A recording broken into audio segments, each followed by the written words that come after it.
আনুর ভাই শুনলাম তুমি লোক বিচারতেছো, লোক পাইছো নে? লোক মনে কর 4-5টা দালালের কাছে কইছি, এখন পর্যন্ত লোক পাইছি না। কি রে? সালাতে লোক একটা চাইছি, হ্যাঁ মনে কর 15 দিন হয়ে গেছে গা, 5টা দালালের কইছি যে একটা সালাতে টেবিলে লোক আসেনি।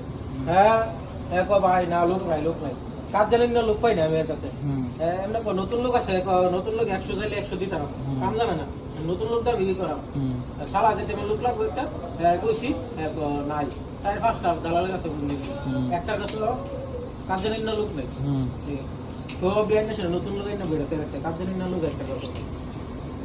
এই দেশে সব মনে কর বাঙালির এই যে মিশে গেছে, বেতন কম, একদম অধবর্তনে গেছে গিয়ে লাগে, এক তো কাজ জানা না, কাজ ছাড়া ওদের নতুন নতুন তো ধরে ধরে করে ঘুরে আলি কামের লেগে, কাম পানা এই বলো দিয়ে কাম করে, বলো দিয়ে দেশে কিন্তু সবচেয়ে বেশি বাঙালি বাঙালি বলো দিয়ে কাম করে। তো ভাই রে, সবাই বিদেশে আনা আগে ভাই চিন্তা কাম কাজ শিক্ষা এরপর আইবেন, ঠিক আছে?